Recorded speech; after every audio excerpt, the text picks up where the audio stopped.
Pupco Studios in Oklahoma City. You're watching The Press Row. I'm Jenny Carlson here with Barry Trammell. Time for 5 and 5. We've got 5 topics, about a minute each for 5 minutes. We'll ring a bell at the end. Let's get right to it, Barry.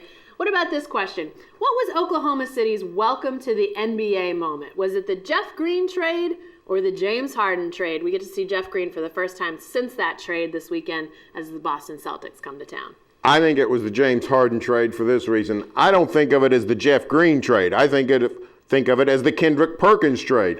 When they traded Uncle Jeff away to Boston, I think Oklahoma City actually did some celebrating, not because they wanted to see Green go, but Kendrick Perkins is coming to town and they need some toughness, need some defensive intensity in the interior. Kendrick Perkins showed up, brought it immediately. I think Thunder fans knew this was the dawning of a new day. When James Harden got traded, everybody said, uh-oh, what's this? The trio's been broken up. I think it was the Harden trade. I'm going to go with the Jeff Green trade. I mean, honestly, obviously, James Harden was much more beloved than Jeff Green. There's no doubt about that. He was here longer. He was a bigger part of success. I mean, that obviously breeds great passion. We saw the people with the fake beards. I mean, all of that. But let's not forget that Jeff Green was a big part of that initial core that everybody thought, if these guys just can stick together, this will be great. This will be fantastic. You mentioned Uncle Jeff. I mean, people really, I think, liked this guy. They didn't love him like they loved James Harden, but I think that there were still some people that said, wait a second, you mean you're going to trade away somebody that we thought would be here for a really long time? Those were both hard moments for Oklahoma City, but I'm going to go with the welcome to the NBA moment as being that Green trade. All right, let's do a couple true-false, Barry. True or false? Blake Bell will start Oklahoma's opener in the fall. I'm going to say true, but I'm not standing on a mountaintop holding my tablet proclaiming the truth here. I don't claim to know. Maybe I'll know more after the spring, but right now I don't know. I don't know if the Trevor Knight hope is legit or not. I don't know if Blake Bell can produce in a traditional quarterback sense, but I think he does have the more experience. Bob Stoops tends to go with the more experienced quarterback. I think that's why you lean to Blake Bell. So I'm going to say true, but not with a lot of conviction. I'm going to go true as well. I think he's definitely got the lead on the field, but it's going to be interesting to see as Oklahoma trends more towards this mobile quarterback idea, trying to find somebody more like, Johnny Manziel, Geno Smith, those sorts of guys. They're going to ask more out of the quarterbacks to be more mobile, but to still be able to throw it. So the question becomes, we see how Blake Bell does in short yardage situations. Is he able to rally off a 10, 15-yard run? We've seen some evidence of that, but not as much. Is he quick enough to do that? There's some evidence that he throws it well, but what about these other guys? Do they throw it well enough to unseat him? I think that there's a lot to be determined in the spring here. I don't know. I kind of think Oklahoma's going to wait to name a quarterback, Barry. You had a chance to hear from some of the coaches. I think they're going to wait. No doubt about it. I think it's almost certainty. Yeah, I think we're going to go into the fall before we know, but I like Blake Bell to start Oklahoma's opener. All right, the other true-false, Barry. What about in Stillwater? Is Clint Shelf going to be the Oklahoma State starter? True or false? Again, this is without conviction, but I'm going to say false. Remember, what we learned about Clint Chelf is that he wasn't a great practice player. The coaches learned a ton about him when he got on and got in the game and got on the field. However, the coach who made the primary decision, Todd Monken, is gone. So Mike Yurcich will take over as offensive coordinator, and he has not seen Clint Chelf live in game action. He doesn't have that memory to build upon. He's going to go with scrimmages and practices, going to hear summer workout reports.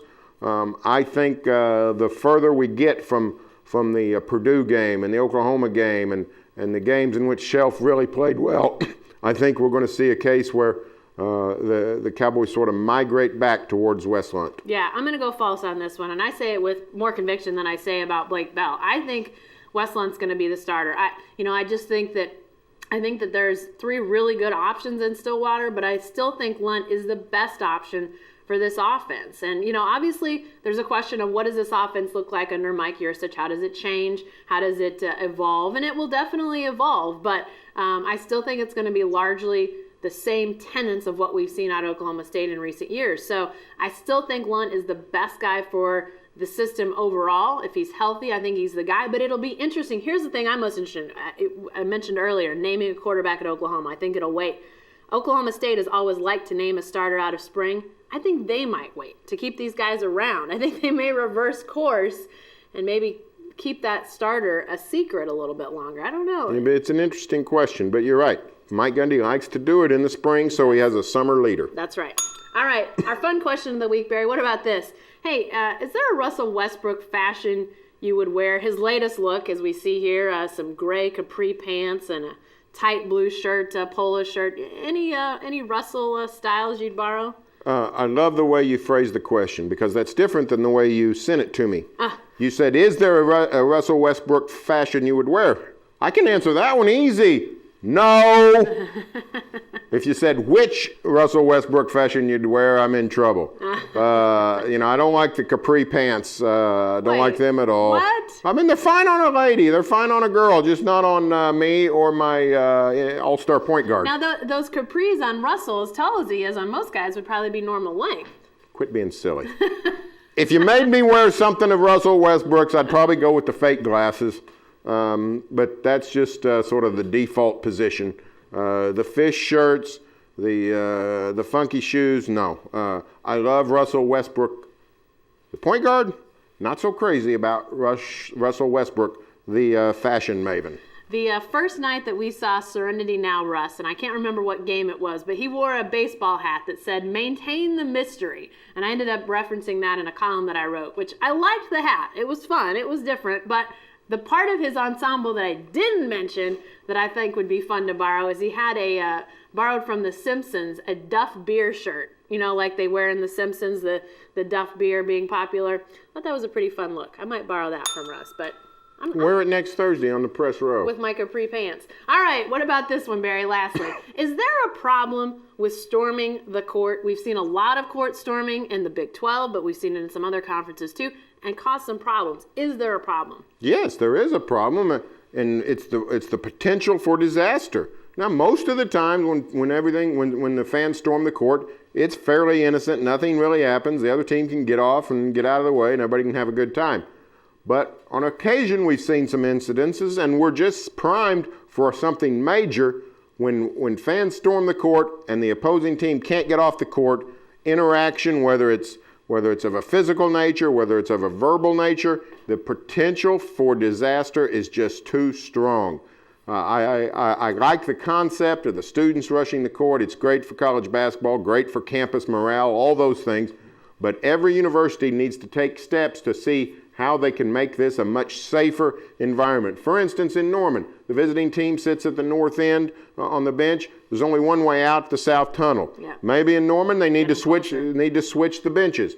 In Stillwater, you can get out sort of a myriad of ways, and the opposing team can get out pretty easy away from the onrushing crowd. But each school needs to look at that and make sure they have taken steps and avenues to avert disaster. The only way to truly keep it from being, I think, totally avoiding disaster, because something's going to happen. Barry's right. We are primed for something to happen. I don't know when, I don't know what, but there's been a lot of court storming this year because we've got such parity in college basketball. A lot of teams that rise to the top and fall, so you see a lot of this stuff.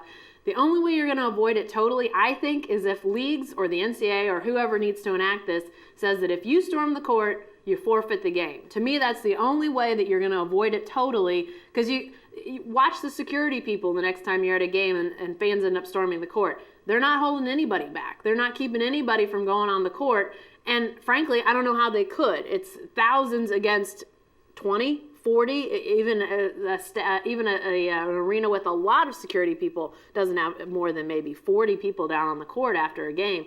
So the only way you're going to avoid it entirely is to say forfeit. And I don't think they're going to do that. Well, I don't think they are either, and frankly, I hope they don't. Forfeit? What are you going to cut off a guy's hand for stealing a loaf of bread? Ladies and gentlemen, the hanging judge has entered the building. If you want to keep it from happening entirely, you got to do something serious. Hey, be sure to stay with the best coverage team anywhere at newsok.com and every day in me, Oklahoma.